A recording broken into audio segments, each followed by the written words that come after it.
Let's make this hand-painted tree stump. Start by adding a cylinder. Switch to Sculpt mode and use Ctrl R to voxel remesh it. Then with the snake hook brush, pull out some roots. To build up the volume, use the draw brush or the clay strips brush. If some parts look too thin, the inflate brush comes in handy. If you need more geometry, just voxel remesh again or enable DynTopo. I usually set the detail size to 3. It gives a nice balance of detail without slowing your computer down. Clay strips works beautifully with DynTopo, and the Draw Sharp brush is great for carving in deep grooves. Use Crease Sharp to define the corners, and the Scrape brush to flatten areas. To make the bottom of the stump nice and flat, try the Line Project tool.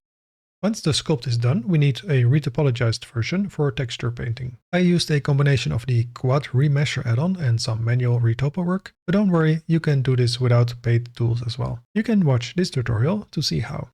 Retopology is key because it gives us cleaner geometry that's easier to UV unwrap and then paint on. This video is sponsored by XP Pen, who kindly sent me their new Artist Pro 22 screen tablet to test out in my daily workflow. I've been using it for sculpting and to test these texture painting extensions in Blender. And to make things even easier, I set up some custom shortcuts on the included remote, so I barely need to touch the keyboard while painting or sculpting. Right now, XP Pen is offering an exclusive €100 discount for the viewers of Blender Secrets. Just use the code BlenderSecrets100 at checkout before June 30th. You'll find the link and all the details in the video description and the pinned comment.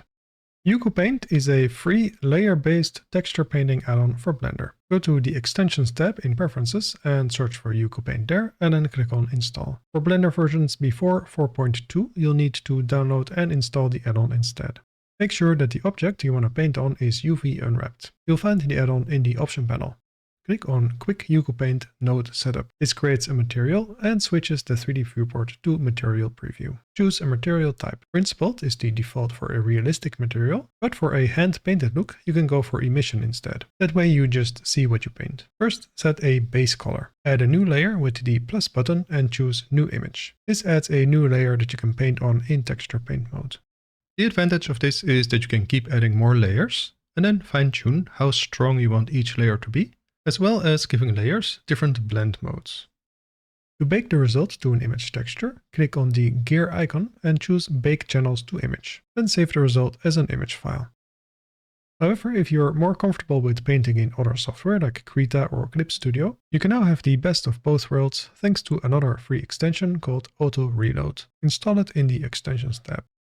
What I like to do is paint a rough version of the texture using UQPaint. Then bake that to an image texture and save it, and then open it in Krita. You can also export a UV layout if you want some more reference for where to paint. Now save this as a Photoshop PSD file in Krita, and then load the PSD file as the texture in Blender. Check the Images box in the Auto Reload option panel and enable the Timer button. Now anytime you save your work in Krita, it will be updated on the 3D model a few seconds later in Blender. This works with any external app that supports PSD files.